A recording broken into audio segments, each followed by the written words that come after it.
के पड़ोस में नेटो की परमाणु ड्रिल।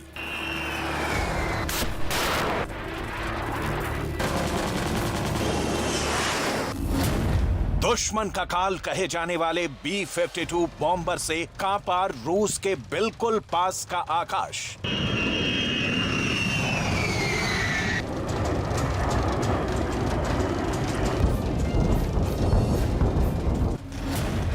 क्या यूक्रेन वॉर अब डायरेक्ट नेटो वर्सेस रूस होगी?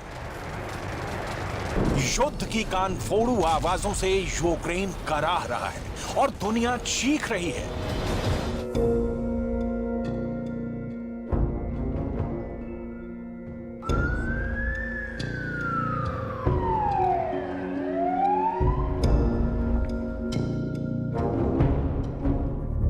कीव परमाणु विनाश के खौफ से कांप रहा है। बाइडेन की फौज रूस को जवाब देने की तैयारी कर रही है, क्योंकि यूक्रेन जंग में जो साफ हो चुका है वो ये कि नेटो बहुत दिनों तक यूक्रेन युद्ध में जमीन पर उतरने से खुद को नहीं रोक पाएगा, क्योंकि हथियार और डॉलर की मदद के अलावा ज़ेलेंस्की को सेना भी चाहिए। लिहाजा नेटो की वॉर एक्सरसाइज चल रही है।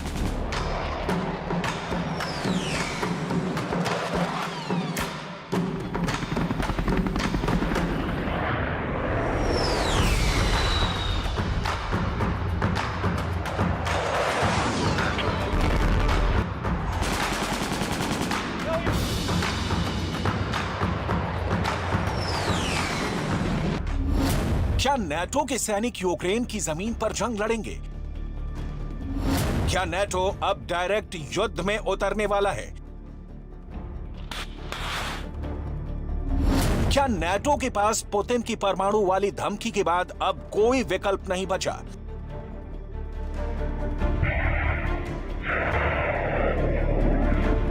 क्या नेटो यूक्रेन के बहाने सिर्फ पुतिन ही नहीं, चीन को भी मैसेज देना चाहता है कि वो पुतिन को मदद देने से बाज आए? आसमान,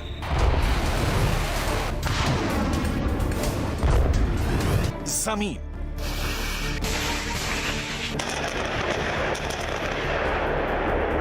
और पानी में नेटो का ये युद्धाभ्यास है। नाम है स्टेडफास्ट नून।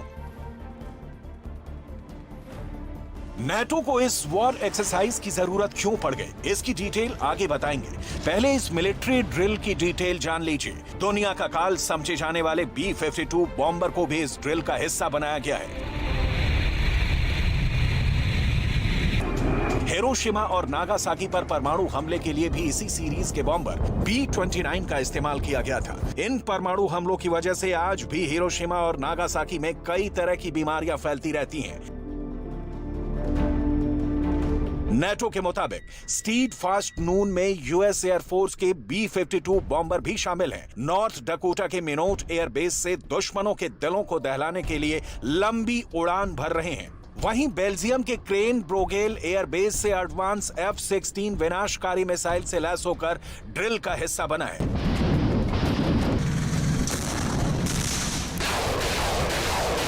कहने को तो ये सालाना वॉर ड्रिल है, लेकिन नेटो की ड्रिल की टाइमिंग और शामिल होने वाले देशों की संख्या, एयरक्राफ्ट और हथियारों का जखीरा गवाही दे रहे हैं कि ये सिर्फ वॉर एक्सरसाइज तो नहीं है।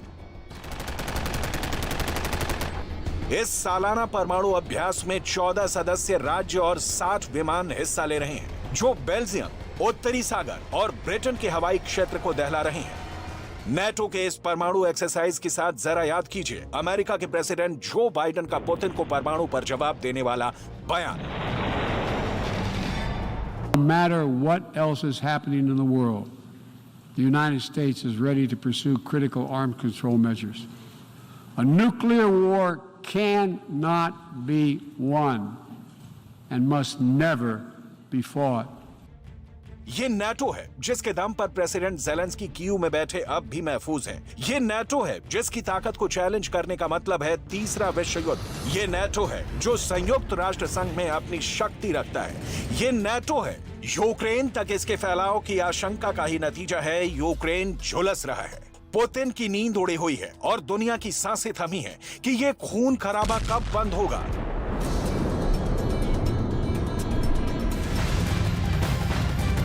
तो नेटो की इस न्यूक्लियर तैयारी का मतलब क्या है? क्या अब ज़ेलेंस्की के साथ नेटो की सेना भी रूस के खिलाफ यूक्रेन के मैदान में उतरने वाली है? क्या अब नेटो बनाम रूस की डायरेक्ट जंग छिड़ने वाली है? इस स्पेशल रिपोर्ट के जरिए हम दिखाते हैं आपको।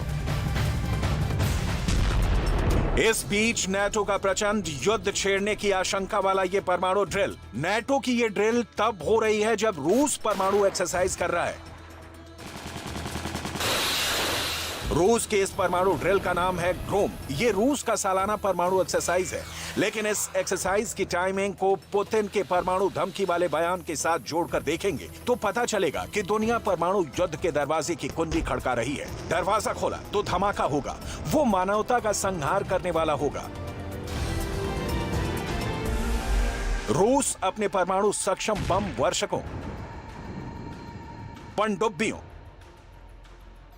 और मिसाइलों का परीक्षण कर नेटो के सामने पूरे दमखम के साथ पेश है। पुतिन इस वक्त दुनिया के वो नेता हैं जिनके सामने यूक्रेन अब सिर्फ एक जंग नहीं, पुतिन की प्रतिष्ठा का सवाल है, जिसमें हार यूक्रेन की जीत कम, अमेरिका की जीत ज्यादा होगी। नेटो विजयी होगा। पुतिन अपने प्राण पखेरु ओढ़ने तक ऐसा ख्वाब में होते नहीं देख सकते। और जो यूक्रेन में रूस की सेना की हालत है, वो कहती है कि बम की चाहे कितनी बारिश करो, कीव झुकेगा नहीं। इस हालात में पुतिन के परमाणु का विकल्प खुला है और यही डर पूरी दुनिया को मथ रहा है। सवाल है कि नेटो क्यों यूक्रेन की जंग को अपनी मान जंग में कूदना चाहता है? नेटो क्यों रूस पर परमाणु बम गिराने की प्लानिंग बनाए बैठा है? नेटो को आखिर ज़ेलेंस्की को जिताने से क्या हासिल होगा? इन सारे सवालों का जवाब समझने के लिए आपको सैन्य संगठन नेटो की भूत, वर्तमान और भविष्य की उम्मीदों को डिटेल में जानना होगा, क्योंकि नेटो बनाम रूस में न्यूक्लियर जंग छिड़ा तो आधी दुनिया का नाश सिर्फ 2 मिनट में हो जाएगा। नेटो के सांगठनिक ढांचे को समझने से पहले आपको नेटो और रूस की परमाणु शक्ति के बारे में जान लेना चाहिए। संयुक्त राष्ट्र की एक रिपोर्ट की माने तो दुनिया के 7 देशों के पास कुल 12,700 न्यूक्लियर वॉरहेड्स मौजूद हैं। इनमें से 2 देशों अमेरिका और रूस 90% से अधिक परमाणु बम अपने पास रखते हैं। अगर अमेरिका के साथ नेटो के सभी देशों को मिला दें तो ये संख्या 5,943 बनती है, जो पूरी दुनिया को कई बार तबाह करने के लिए पर्याप्त है। रक्षा विशेषज्ञों का मानना है कि नेटो न्यूक्लियर युद्ध की स्थिति में संभावित रूप से एक या अधिक टैक्टिकल या युद्ध क्षेत्र परमाणु बम तैनात कर सकता है। टैक्टिकल परमाणु छोटे हथियार होते हैं जिनमें 0.3 किलोटन से लेकर 100 किलोटन की विस्फोटक शक्ति होती है। 1945 में अमेरिका ने जापान के हिरोशिमा पर जो परमाणु बम गिराया वो महज 15 किलोटन का था। ऐसे में अगर नेटो हिरोशिमा परमाणु हमले के मुकाबले 6 गुना अधिक ताकतवर परमाणु हमला करेगा तो एक झटके में रूस की एक बड़ी आबादी तबाह हो सकती है। टैक्टिकल वेपन की जगह स्ट्रेटेजिक न्यूक्लियर वेपन अधिक विनाशकारी साबित हो सकता है, जिसका प्रभाव पूरी दुनिया पर पड़ना तय है। हालांकि यूक्रेन युद्ध में नेटो के स्ट्रेटेजिक परमाणु हमला करने की संभावना ना के बराबर ही है, लेकिन युद्ध में हालात कभी भी बदल जाते हैं।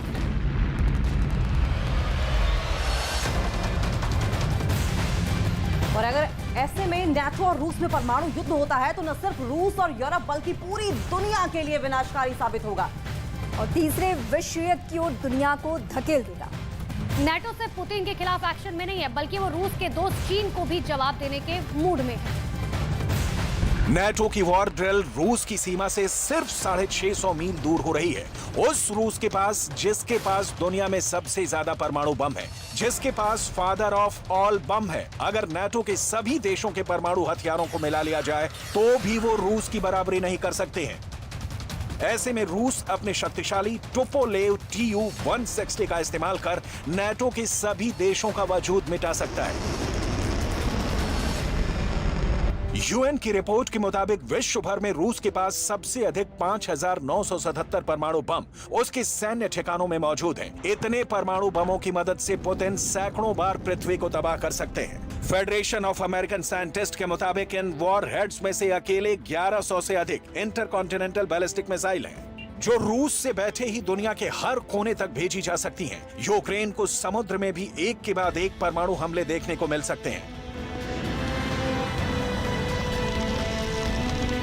रूस की नौसेना ने सबमरीन से परमाणु हमले करने के लिए अपने बेड़े में 800 बैलिस्टिक मिसाइल को सजा रखा है। ऐसे में अगर नेटो और रूस में परमाणु युद्ध होता है तो न सिर्फ रूस और यूरोप बल्कि पूरी दुनिया के लिए विनाशकारी साबित होगा, जो तीसरे विश्व युद्ध की ओर दुनिया को धकेल देगा। नेटो सिर्फ पुतिन के खिलाफ एक्शन में नहीं है, बल्कि वो रूस के दोस्त चीन को भी जवाब देने के मूड में है। नेटो का अंदरूनी आकलन ये है कि चीन रूस की राजनीतिक मदद कर रहा है, साथ ही प्रचार अभियान में भी रूस का साथ दे रहा है। नेटो के अंदर ये राय है कि अगर चीन ने रूस को वित्तीय और सैनिक मदद भी दी तो फिर यूक्रेन युद्ध का दायरा काफी फैल जाएगा। नेटो की राय है कि चीन के उदय से दुनिया की सुरक्षा का मानचित्र बदल गया है। यही वजह है कि नेटो अपने को पहले से ज्यादा मजबूत साबित करने के लिए दुनिया का चौधरी बना घूम रहा है। दुनिया में करीब करीब जहां भी युद्ध है उसमें एक पार्टी नेटो है। नेटो यानी उत्तर अटलांटिक संधि संगठन उत्तरी अमेरिका और यूरोप का एक साझा राजनीतिक और सैन्य संगठन है। इसकी स्थापना साल 1949 में की गई थी। द्वितीय विश्व युद्ध के बाद बने इस संगठन का उस वक्त पहला और सबसे बड़ा मकसद था सोवियत संघ के बढ़ते दायरे को सीमित करना। इसके अलावा अमेरिका ने इसे यूरोप में राष्ट्रवादी विचारों को पनपने से रोकने के लिए भी इस्तेमाल किया। अमेरिका के नेतृत्व में नेटो लगातार बढ़ रहा है। 1949 में जब नेटो बना तो इसके 12 संस्थापक देश थे: America, Britain, Belgium, Canada, Denmark, France, Iceland, Italy, Luxembourg, Netherlands, Norway और पुर्तगाल। बाद में शीत युद्ध से कुछ समय पहले स्पेन, पश्चिम जर्मनी, टर्की और यूनान ने इसकी सदस्यता ले ली। शीत युद्ध के समाप्त होने के बाद हंगरी, पोलैंड और चेक गणराज्य देशों को भी नेटो की सदस्यता दी गई। फिलहाल नेटो के 30 सदस्य देश हैं, जिनमें अब Romania, Croatia, Albania, Estonia, Lithuania, Latvia, Montenegro, Poland, Romania, Slovakia, Slovenia भी शामिल है। रूस और यूक्रेन के बीच बढ़े तनाव के पीछे एक वजह नेटो भी है। यूक्रेन की नेटो का सदस्य बनने की इच्छा है। रूस के 2 और पड़ोसी फिनलैंड और स्वीडन ने भी नेटो की सदस्यता के लिए फॉर्म भरा है। ऐसा होने का मतलब है कि रूस की सीमा तक नेटो सेनाओं की अस्थायी मौजूदगी। कभी सोवियत संघ का हिस्सा रहे यूक्रेन का नेटो सदस्य बन जाना रूस शासन को नहीं सुहाता। नेटो की शक्ति का विस्तार का मतलब है रूस और चीन जैसे महाशक्तिशाली बनने या बने रहने की चाहत वाली ताकत के खिलाफ विस्तार। अमेरिका यूरोप के अपने सदस्य देशों के साथ मिलकर दुनिया पर अपना एक तरह से आधिपत्य कायम रखना चाहता है और इस राह में सबसे बड़ा रोड़ा